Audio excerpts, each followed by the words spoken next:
Hello everyone, welcome to Excellent classes.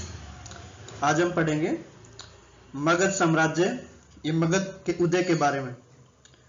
जो मगध जो प्रदेश था, जो बिहार वाला जो एरिया था, वो मगध का एरिया है। मगध को उत्कर्ष में मतलब कि उसके उत्थान में अनेक कारण थे। ये अलग अलग मगध एम्पायर हुए, जैसे हर्यंका डायनेस्टी, शिशुनाग, नंदा। उसका हर्यंका में जो राजा थे बिंबिसार, अजातशत्रु और उदयन। शिशुनाग डायनेस्टी में इसमें रहेगा शिशुनाग, सुशुंग होगा, कालाशोक रहेगा। फिर नंद डायनेस्टी में महान पद्मनंद और धनानंद। और धनानंद को जो लास्ट में हरा के चंद्रगुप्त मौर्य ने हरा के मौर्य साम्राज्य स्थापित किया था। तो चलिए हम एक एक करके पढ़ते हैं।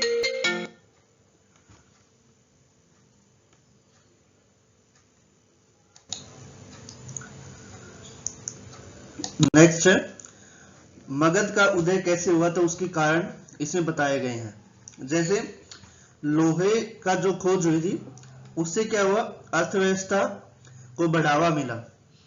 लोहे की व्यवस्था बढ़ावा इस प्रकार मिला कि उससे लोहे के जो औजार बनाए गए, उससे जंगल काटना आसान हो गया था। और जंगल अगर कटते गए, उससे क्या है, लकड़ी मिलने लगी। तो लकड़ी के प्रयोग से जगह जगह काम आने लगे लकड़ी का प्रयोग। और हाथी प्राप्त किए। हाथी का मतलब जो युद्ध होता है, जो लड़ाई होती है, तो उस टाइम पे हाथी बहुत ज्यादा मतलब सेना में प्रयोग किए जाते थे। जैसे घोड़े प्रयोग किए जाते, ऐसे हाथी भी उस टाइम पे लड़ाई में होते थे। तो लकड़ी और हाथी से उनका साम्राज्य बढ़ाने में बहुत हेल्प मिली। और लकड़ी आने से क्या है, नए नए सिटीज या शहरों का निर्माण, नगरीकरण स्टार्ट हो गया था। और जो पॉपुलेशन इंक्रीज हो गई थी, जो पॉपुलेशन इंक्रीज हुई, जो मगध वाला जो एरिया यहाँ वाला था, यहाँ पॉपुलेशन ज्यादा हो गई थी, मतलब सघन जनसंख्या हो गई, डेंसिटी ज्यादा हो गई थी। उसकी वजह से लोगों को काम ज्यादा मिलने, मतलब कि एक बोलने लगे तो ह्यूमन रिसोर्स ज्यादा हो गया था। अगर ह्यूमन रिसोर्स ज्यादा हो जाए, उसका यूज अगर सही डायरेक्शन में किया जाए, तो वो इकोनॉमी, उस एरिया की इकोनॉमी या उस देश की इकोनॉमी बहुत ऊपर तक जा सकती है। तो और जो मगध के जो राजा होते थे, वो बहुत ही महत्वाकांक्षी, एम्बिशियस राजा होते थे। वो किसी रूढ़िवाद या पुराने जो कल्चर थे उनमें ज्यादा बंधे हुए नहीं थे, या वैदिक वगैरह के जो मत थे उसमें ज्यादा बंधे हुए नहीं थे। तो वो अपने राज्य को किसी भी तरीके से अपने एडवांस मतलब कि अपने राज्य को आगे ले जाना चाहते थे। और एक और बात थी कि जो पाटलिपुत्र जो एरिया था, यहाँ पे जो राजधानी, यहाँ जो पाटलिपुत्र जो ये राजधानी बनी, ये वाटर फोर्ट बन गई एक तरीके से। वाटर फोर्ट, फोर्ट का मतलब होता है किला जो चारों तरफ से घिरा हो। ये बन गई वाटर फोर्ट। वाटर फोर्ट ये 4 नदियों से घिर गई थी। तो 4 नदियां थी, एक तरफ गंगा, सोन, गंडक और इसे पुनपुन। ये 4 नदी को अंडर में आ गई थी। तो कोई भी मतलब कि उस राज्य में मगध जो उसकी बाउंड्री थी, उसमें अटैक नहीं कर सकता था, क्योंकि नदियों के थ्रू कोई अटैक इतना इजी नहीं होता था। तो इस ये कारण थे कि मगध एक स्ट्रॉन्ग मतलब एमरजेंस हुआ, उसका उदय जो हुआ बहुत अच्छा हुआ था। अगला आता है पहला जो मतलब कि डायनेस्टी या जो वो बने थे, वंश बना था, वो पहले हर्यांक थे।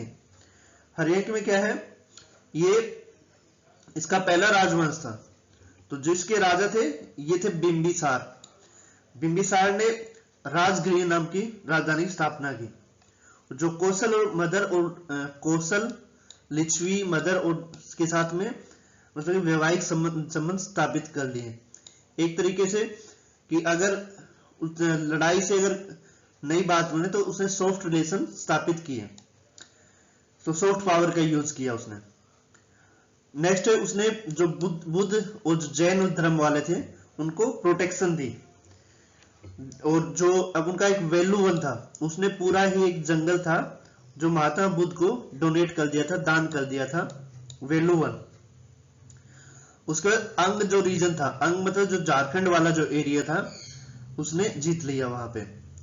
उनके बाद आए उनके जो पुत्र थे वो थे अजातशत्रु। आज अजातशत्रु ने काशी को छीन लिया था। उसके राजा थे प्रसेनजीत। प्रसेनजीत से काशी जीत लिया और लिच्छवी जो एरिया था उसको भी जीत लिया। यहाँ लिच्छवी से उन्होंने वैवाहिक संबंध स्थापित किए थे, लेकिन अजातशत्रु ने उससे युद्ध करके जीत लिए लिच्छवी को। तो खोज की गई, एक तो रथ मूसल और ये शिलाकंटक। रथ मूसल यहाँ पे या कोई गोला या पत्थर रखे दूर तक फेंका जा सकता था। उसकी वजह से दूसरे जो दुश्मन था, जो शत्रु होता था, उसकी एरिया को, उसकी सेना को बहुत ज्यादा नुकसान होता था। एक तो रथ मूसल की खोज हुई, एक शिलाकंटक, जो ये रथ के आगे ये ऐसे ऐसे काटने वाले ये ब्लेड टाइप लगे हुए थे, तो इसकी वजह से जो सामने वाली सेना थे उसको काट देते थे। तो रथ मूसल और शिलाकंटक ये बहुत ज्यादा आविष्कार। पहले क्या होता था, इंडिया में जो रिसर्च एंड डेवलपमेंट का काम होता था, इसलिए इंडिया बहुत आगे था। तो ये उस टाइम का रिसर्च था कि रथ मूसल और शिलाकंटक की खोज हुई थी। उसके बाद आए उसका मंत्री था वस्कार। वस्कार नाम का मंत्री था अजातशत्रु का। उसका पुत्र उदयन। उदयन ने जो क्या किया, पाटलिपुत्र को अपनी राजधानी बना लिया था। पाटलिपुत्र राजधानी में नहीं, और वो एक तरह से वाटर फोर्ट बन गया। मैंने बताया जो बना था जल दुर्ग बन गया था, जो मैंने पहले बताया जल दुर्ग, क्योंकि वो 4 नदियों से घिरा हुआ था, गंगा, सोन, गंडक और पुनपुन। उससे अगला जो आया वो आए शिशुनाग। शिशुनाग वंश जो आया, उन्होंने अपनी राजधानी बनाई वैशाली। और जो अवंती, मध्य प्रदेश में अवंती वाला जो एरिया है वो उन्होंने जीत लिया था। किसने? उसका राजा था कालअशोक या काकवर्ण। शिशुनाग इसका संस्थापक था, उसका बेटा था कालअशोक और कालवर्ण। कालअशोक वही है जिसके टाइम पे बुद्ध संगति हुई थी। कालअशोक ने अपनी राजधानी फिर चेंज कर दी थी, उसने राजधानी बना ली अपनी पाटलिपुत्र।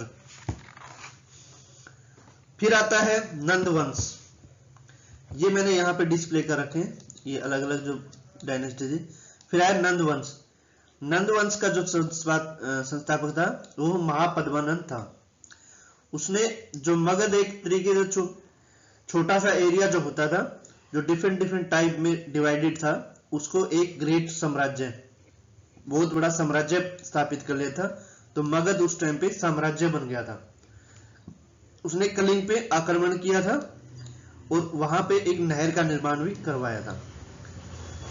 ऋषभ देव जो जैन धर्म के पहले तीर्थंकर थे, उनकी मूर्ति जो कलिंग में रखी हुई थी, उसको वो पाटलिपुत्र लेके आया था।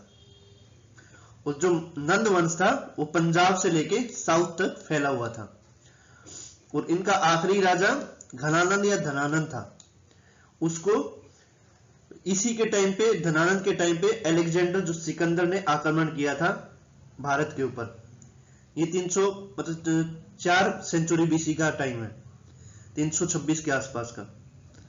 यूनानी जो थे, यूनान वाले, उन्होंने धनानंद या घनानंद को एग्रेमिस कहा था। तो मौर्य जो वंश की स्थापना इसके बाद हुई, जिसने चाणक्य और चंद्रगुप्त ने मिलके नंद वंश को समाप्त किया और मौर्य वंश की स्थापना की। नेक्स्ट है अलेक्जेंडर इन्वेजन। मतलब भारत के ऊपर 326 ईस्वी में जो सिकंदर ने आक्रमण किया था। इससे पहले जो पहला आक्रमण भारत पे किया था वो डेरियस ने किया था, वो ईरान का था डेरियस। उसके बाद अलेक्जेंडर भारत में आया था। 326 ईस्वी में जब भारत में आया तो भारत का जो वेस्टर्न हिस्सा है, जो अफगानिस्तान से मिलता हुआ है, वो 26 छोटे छोटे भागों में या राज्य में बटा हुआ था। अलेक्जेंडर सिर्फ ब्यास नदी तक ही पहुंच पाया था, उससे आगे नहीं बढ़ पाया था। तक्षशिला का जो राजा था आम्बी, उसने संधि कर ली अलेक्जेंडर के साथ में। उस टाइम छोटे छोटे किंगडम में डिवाइडेड था, तो राजा अपना राज्य बचाने के लिए संधि कर लेते थे, या कोई भी मतलब शांति करके उन्हें अपने राज्य से मतलब था, बाकी देश से ज्यादा कोई मतलब होता नहीं था। फिर अलेक्जेंडर की लड़ाई हुई थी पोरस से, जिसको बैटल ऑफ हाइडिपस कहते हैं। हाइडिपस है ये झेलम, झेलम को बोलते हैं हाइडिपस। तो पोरस और अलेक्जेंडर की वहां लड़ाई हुई थी। अलेक्जेंडर ने जो भारत में कठ, मालव और शूद्रक जो गणराज्य थे इसको थोड़ी ही चुनौती दी थी सिकंदर को, लेकिन वो 19 महीने ब्यास नदी के किनारे रहने के बाद वहां से लौट गया था वापिस। उसके बाद जैसे वापस लौटता था वहीं रास्ते में उसकी मृत्यु हो गई थी अलेक्जेंडर की। अलेक्जेंडर ने इतनी तेज लड़ाई मतलब इतना तेज अटैक करता था, जो विंसेंट स्मिथ था उसने इसको आंधी कहा था। मतलब एक तरह से इतनी स्पीड से आते थे लड़ाई करने के लिए, तो विंसेंट स्मिथ जो थे अंग्रेज, उन्हें उसको आंधी की तरह कहा था। और इंडिया की जो हिस्ट्री है, जो लिखने का एक तरह से जो काम है या पता लगाने का, इसी 326 बीसी के बाद ही इंडिया की हिस्ट्री का प्रॉपर पता लगाया जाता है। अलेक्जेंडर ने अपने साथ मतलब कि अलेक्जेंडर मैकेडोनिया से आया था। मैकेडोनिया है एक तरीके से वेस्टर्न वर्ल्ड में, यूरोप में है, इटली के पास, तो वहां से आया था। तो उसने वहां से आते आते अपने रास्ते में 300 शहर बसाए थे लगभग, तो जिसमें से कंधार, कंधार हो गया, अलेक्जेंड्रिया, बुकुफेला हो गया, ये सब उसने ऐसे शहर बसाए थे। और भारत और यूनान के मध्य आने के 6 रास्ते की खोज भी इसी के कारण हुई थी। और अलेक्जेंडर क्या है, ओवल मतलब उल्लू की आकृति के सिक्के जारी करता था। और अलेक्जेंडर की मृत्यु जब हुई थी, जब वापस जाते टाइम, तो उसका साम्राज्य जो 5 भाग में बट गया था।